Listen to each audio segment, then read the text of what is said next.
Hello student, welcome back to my channel Samrat Academy. Student, मेरा नाम है आकाश और जितने भी बच्चे 2023 बोर्ड एग्जाम की तैयारी कर रहे हैं, इंग्लिश में उनको परेशानी है तो वीडियो उनके लिए बहुत ज्यादा इंपॉर्टेंट है, क्योंकि इंग्लिश में अब आप 90 नंबर से पार लाने वाले हैं। क्योंकि मैं इस प्रकार के क्वेश्चन बताने वाला हूं आप लोगों को इस वीडियो में। तो मैं आप लोगों को प्रोज के मोस्ट इंपोर्टेंट बताने वाला हूं, ठीक है। प्रोज के मोस्ट इंपोर्टेंट, वो भी 10 महत्वपूर्ण प्रश्न आप लोगों को बताने वाला हूं। अगर ये वीडियो आप पूरा फुल वॉच कर लेते हो तो समझ लीजिए कि प्रोज का जितने भी क्वेश्चन आएगा आप आसानी से कर पाओगे। इसी 10 में से इस साल 2023 बोर्ड एग्जाम में ये 10 प्रश्न आप लोगों को तैयार हो जाएगा। तो इन्हीं 10 प्रश्नों में से आप लोग को आएगा, आप आसानी से कर पाओगे इसको। तो आराम से जितने क्वेश्चन डिस्कस करूंगा सबको अच्छे से तैयार कर लीजिए। चलिए वीडियो स्टार्ट करते हैं। वीडियो स्टार्ट करने से पहले वीडियो को लाइक नहीं किया तो एक प्यारा सा लाइक दीजिए और चैनल पर नए हैं तो चैनल को सब्सक्राइब कर लीजिए। चलिए देखते हैं पहला प्रश्न क्या है। और पहला प्रश्न यह है यहाँ पे कि who was Lencho. Who was Lencho, Lencho कौन था। What were his main problems, उसकी समस्याएं क्या थी, उसकी मुख्य समस्याएं क्या थी। मेन मतलब होता है मुख्य समस्याएं। तो हु वाज लेंचो, लेंचो कौन था। What were his main problem, उसकी मुख्य समस्याएं क्या थी। मैं साथ ही साथ हिंदी भी बताता चलूंगा आप लोगों को ताकि याद होता रहे। तो इसका आंसर कैसे लिखेंगे आप कि Lencho was a hard working farmer. Lencho was a hard working farmer, इसका मतलब है कि लेंचो एक हार्ड वर्किंग मतलब मेहनती फार्मर मतलब किसान था। लेंचो एक मेहनती किसान था। हु, जो lived on the crest of low hill with his family, जो कि एक नीचे पहाड़ी की चोटी पर अपने परिवार के साथ क्या रहता था, ठीक है। His was the only house in the entire valley, कह रहा है कि उसका घर जो था वो संपूर्ण घाटी में एकमात्र था। मतलब कि वो संपूर्ण बहुत बड़ी घाटी थी, उस बड़े घाटी में मात्र एक इसका ही घर था, ठीक है। कह रहा है कि वेले तो हो गया। ही eagerly waited for a good rain to have a good harvest। कह रहा है कि वह मतलब उत्साहित था एक अच्छी फसल प्राप्ति के लिए, ठीक है, और बारिश के लिए। Rain to have a good harvest, ठीक है, बारिश के लिए। कह रहा है कि वो बारिश के लिए और एक अच्छी फसल के लिए मतलब प्रतीक्षा कर रहा था, वेट कर रहा था, ठीक है। कह रहा है कि बट लेकिन hello storm destroyed his crop. कह रहा है कि लेकिन उसकी फसलें जो है डिस्ट्रॉयड हो गई, क्या हो गई, नष्ट हो गई। उसकी फसलें क्या हो गई, नष्ट हो गई। सो इसलिए he needed money to sow his field, इसलिए उसे मनी की आवश्यकता हुई अपने खेत को पुनः बोने के लिए। उन्हें पुनः बोने के लिए अपने खेत के लिए उसे पुनः किसकी जरूरत हुई, तब मनी की, पैसे की जरूरत हुई। कह रहा कि again and support his family, और कह रहा कि परिवार के भरण पोषण के लिए उसे धन चाहिए था। So this were his main problem, ठीक है, इसलिए ये इसकी क्या थी, मुख्य समस्याएं थी। तो देखिए मैंने आप लोगों को साथ ही साथ हिंदी में बताता चला। और ये क्वेश्चन इतना ज्यादा मोस्ट इंपोर्टेंट है, स्टार बना लीजिए इन क्वेश्चनों पे, इतना ज्यादा मोस्ट इंपोर्टेंट है। तो आई होप आपको पहला प्रश्न क्लियर हो गया होगा। दूसरे प्रश्न की तरफ बढ़ते हैं। देखिए दूसरा प्रश्न क्या है। देखिए प्रश्न में दूसरा यह है कि what did Nelson Mandela promise to his nation. कह रहा है कि क्या मंडेला, कह रहा है कि मंडेला ने अपने नेशन, अपने राष्ट्र के लिए क्या वादा किया था। कह रहा है कि नेशनल मंडेला अपने देश को क्या वचन दिया था। मतलब इस प्रकार से ऑप्शन निकाल सकते हैं कि नेशनल मंडेला अपने देश के लिए क्या वचन दिया था। तो देखिए उत्तर कैसे लिखेंगे, वेरी वेरी मोस्ट इंपोर्टेंट ये है। लिखेंगे Nelson Mandela promise to make the nation free from poverty और deprivation, operation and discrimination of all kind. कह रहा है कि नेल्सन मंडेला अपने देश को गरीबी और अभावों के लिए, दमन और सभी प्रकार के जो भेदभाव हैं उनको मुक्त करने के लिए उन्होंने क्या दिया था, एक वचन दिया था कि ये मैं सब कुछ समाप्त कर दूंगी। कह रहा है कि he promise to devote himself to the well beings of nation and its people. कह रहा उन्होंने स्वयं को देश और इसकी जनता की भलाई के लिए समर्पित करने का वचन दिया था। उन्होंने कहा कि मैं अपने देश के लिए मैं अपनी जीवन भी कुर्बान कर दूंगी, ठीक है, अपने देश के लिए, अपने जनता की भलाई के लिए उन्होंने अपना पूरा जीवन ही समर्पित कर दिया। इस प्रकार का उसने वचन दिया था उन्होंने, ठीक है। चलिए आई होप आपको क्लियर हो गया होगा दूसरा प्रश्न। चलिए दूसरा प्रश्न के बाद तीसरा। देखिए दूसरा प्रश्न वेरी वेरी मोस्ट इंपोर्टेंट था। इसी के साथ दूसरा प्रश्न, पहले तीसरा प्रश्न देखिए। दूसरा प्रश्न तो हो गया, जितना भी प्रश्न बता रहा हूं सब बहुत ही ज्यादा महत्वपूर्ण है। चलिए तीसरा प्रश्न देखते हैं। तीसरा प्रश्न है कि what does Anne Frank tell about her family in her diary. कह रहा है कि एनी फ्रैंक अपनी डायरी में अपने परिवार के बारे में क्या बताती हैं। ठीक है। कह रहा है एनी फ्रैंक जो है अपनी डायरी में अपने परिवार के बारे में क्या बताती हैं, तो ये जानते हैं क्वेश्चन बहुत ज्यादा इंपॉर्टेंट है। और तो इसका आंसर कैसे लिखेंगे हम लोग कि Anne Frank's tells that she was a very lovely and caring family. कह रहे हैं कि एनी फ्रैंक बताती हैं कि उनका जो बहुत प्यारा और देखभाल करने वाला परिवार है। Anne Frank tells that she was a very lovely and caring family. ठीक है, उनका जो परिवार है एनी फ्रैंक का, वो बताते हैं कि मेरा परिवार बहुत प्यार करता है, हमको बहुत देखभाल करता है। ठीक है, फिर कह रहे हैं कि हर पेरेंट्स, उनकी माता पिता, and her alder sisters loved, मतलब उनकी बड़ी बहन उनसे बहुत प्यार करते हैं। वही तो लिखा है कि parents and her Elder sister loved her a lot, उनसे बहुत प्यार करती हैं। देयर आर अबाउट 30 पीपुल, कह रहा कि देयर आर अबाउट 30 पीपुल, मतलब ऐसे करीब 30 लोग हैं। ठीक है, whom she can call friend, जिन्हें वो क्या बुलाती हैं, फ्रेंड बुलाती हैं। ऐसे 30 लोग हैं जिन्हें वो क्या बुलाती हैं, अपना दोस्त बुलाती हैं। she has lovely aunt and a good home, कह रहे हैं कि उसकी प्यारी जो चाचियां हैं, आंट मतलब चाचियां, और एक अच्छा घर है। कह रहे हैं कि she was lovely aunt and good home, कह रहे उनकी बहुत प्यारी चाचियां हैं और एक अच्छा उनका क्या है, घर है। कह रहे कि however she want to have a true friend with whom she can. She can के बाद अभी लिखना है कुछ आप लोगों को। सी कैन के बाद लिखिए यहाँ पे कि share her feeling and thought. कह रहे हैं वहां पे कि यहां तक हो गया था ना, कहां तक हुआ था, हाउएवर मतलब होता है आप लोगों की, हालांकि she want to have a to friend with whom she can share her family, अरे share her feeling and thought. कह रहे हैं कि वह एक सच्चा दोस्त बनाना चाहती हैं। ठीक है, देखिए want to have a to friend मतलब वह एक सच्चा दोस्त बनाना चाहती हैं जिसके साथ वो अपनी भावनाओं और विचारों को क्या कर सकते हैं, अपने थॉट मतलब विचारों को मतलब क्या करें, उनको बता सकें। ठीक है, साझा कर सकते हैं, उनसे डिस्कस कर सकें अपने विचारों को। वो चाहती हैं कि कोई एक अच्छा फ्रेंड मेरा बने ताकि उनके साथ में डिस्कस कर सकूं, जो भी उनके जीवन में प्रॉब्लम उनको बता सके। ठीक है, तो आई होप आपको क्लियर हो गया होगा। थोड़ा थोड़ा मैं हिंदी बता रहा हूं ताकि आप लोगों के दिमाग में बना रहे क्या है इस कहानी का क्या अर्थ, मतलब ये क्वेश्चन क्या कहना चाहता है। ठीक है, ये आंसर क्या बताना चाहता है। चलिए क्वेश्चन नंबर 4 देखते हैं। देखिए question number 4 very very most important question है। क्या है कि why did Maddie have sleepless night. Very very most important कह रहा है कि मेडी की रातों को नींद क्यों नहीं आती थी। कह रहा है कि जो मेडी है उसको रातों को नींद क्यों नहीं आती थी। ठीक है, वेरी वेरी मोस्ट इंपोर्टेंट है। आंसर कैसे लिखेंगे इसका। कह रहा है कि Maddie had sleepless night because she was very upset about remaining silent. ठीक है, कह रहा है कि मेडी की रातों को नींद इसलिए नहीं आती थी बिकॉज क्योंकि वह अपने खामोश रहने के बारे में, मतलब सी वॉज वेरी अपसेट। ठीक है, वो अपने खामोश होने के अबाउट मतलब बारे में, रिमेनिंग साइलेंट। ठीक है, तो मतलब वो अपने कह रहा है कि खामोश रहने के बारे में वो सोचती थी। ठीक है, कि व्हेन जब पैगी टीज्ड वांडा, कह रहा है कि जब पैडी वांडा को छोड़ती थी। ठीक है, कह रहा है कि जब पैडी वांडा को छोड़ती थी वो उसके बारे में बहुत सोचती थी, इसलिए उनको नींद नहीं आती थी, वो खामोश रहती थी।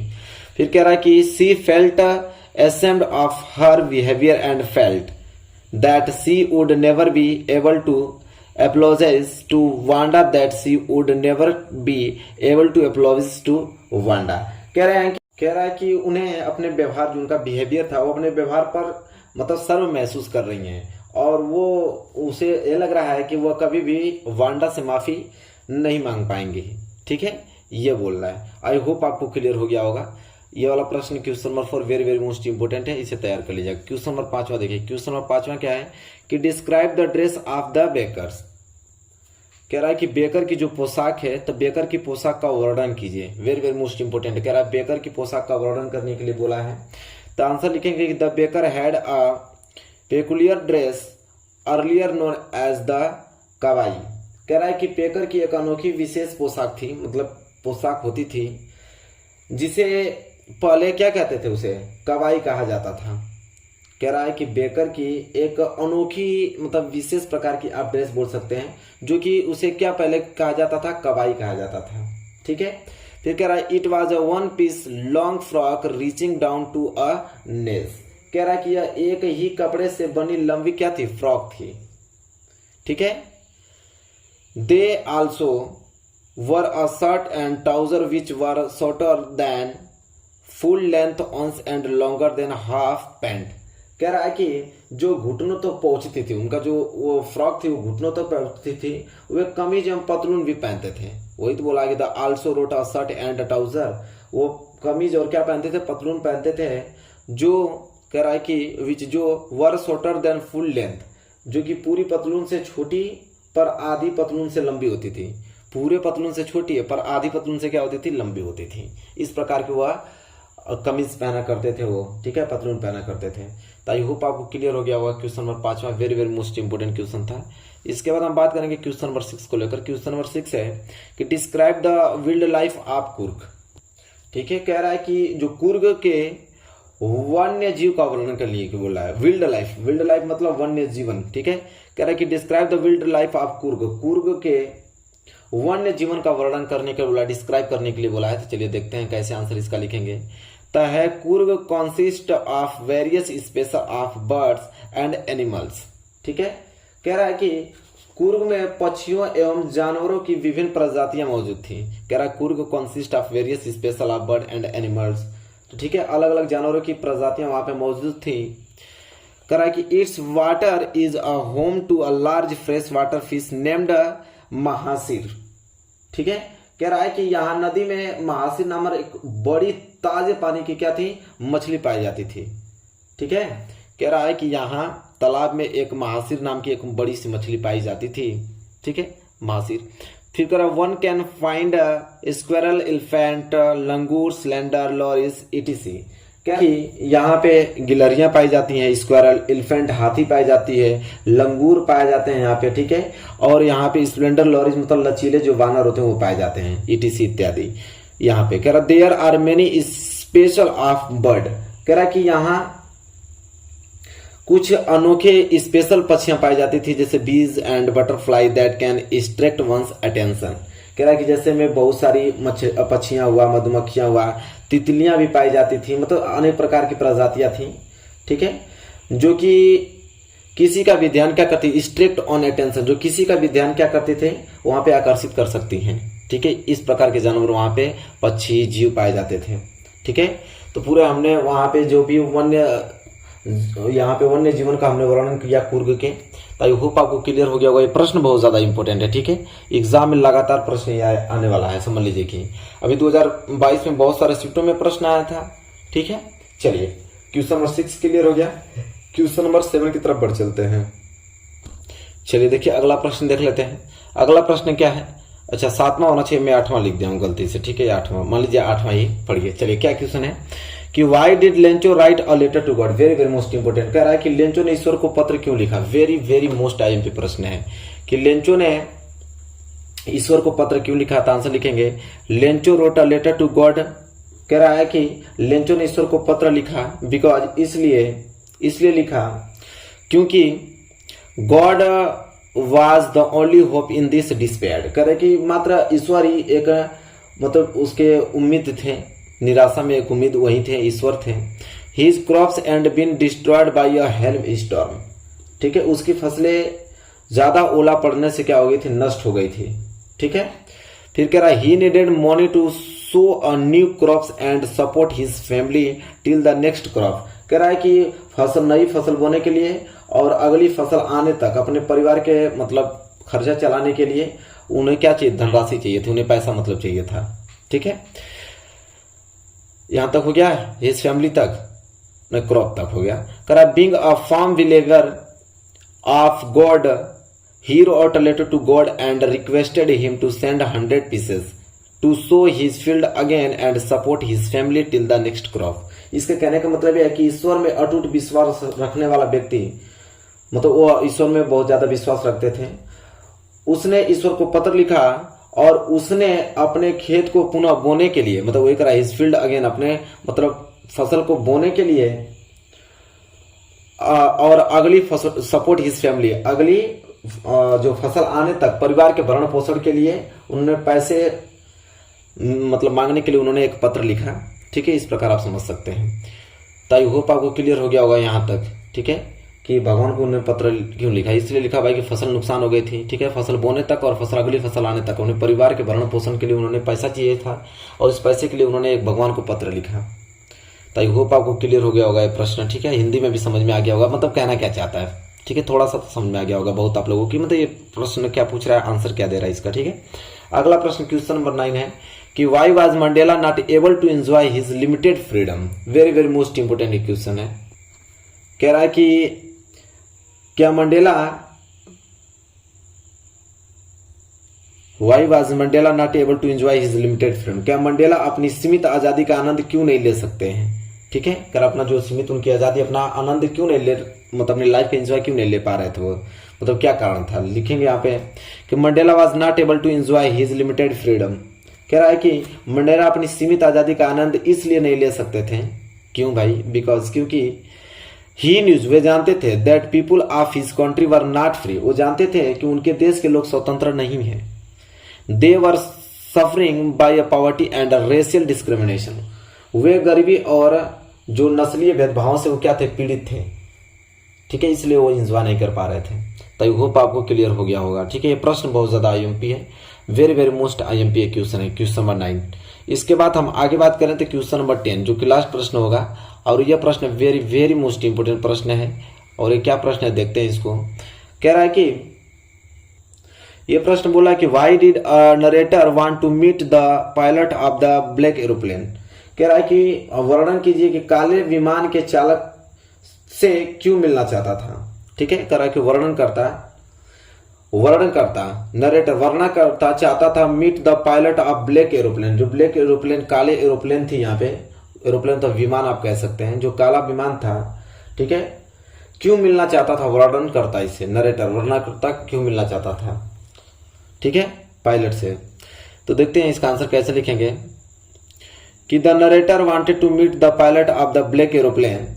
कह रहा है कि वर्णनकर्ता काले विमान के चालक से इसलिए मिलना चाहता था बिकॉज क्योंकि he wanted to thanks its pilot, क्योंकि उसे धन्यवाद देना चाहता था वह कि he had saved the narrator life of guiding him out of the storm cloud, ठीक है, उसने तूफानी बादलों से बाहर निकालने हेतु उसका जो मार्गदर्शन करके उसके जीवन की रक्षा की थी, इसलिए उन्हें वह धन्यवाद देना चाहते थे। कह रहा कि he landed safely at an the airport, वह हवाई अड्डे पर सुरक्षित उतार गया था, ठीक है।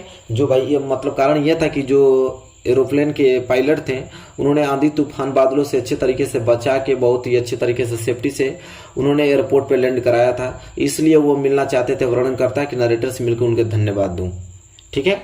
तो आई होप आपको क्लियर हो गया होगा। तो मेरे प्यारे विद्यार्थियों 10 महत्वपूर्ण प्रश्न आप लोगों को मैंने डिस्कस किया, आई होप आपको क्लियर हो गया होगा। इन सारे प्रश्नों को रट जाइए क्योंकि 2023 बोर्ड एग्जाम यहाँ से प्रश्न बनने वाले हैं और आसानी से आप नंबर गेन कर पाओगे। तो मेरे प्यारे विद्यार्थियों मिलेंगे नेक्स्ट वीडियो में आप लोगों से, तब तक के लिए धन्यवाद।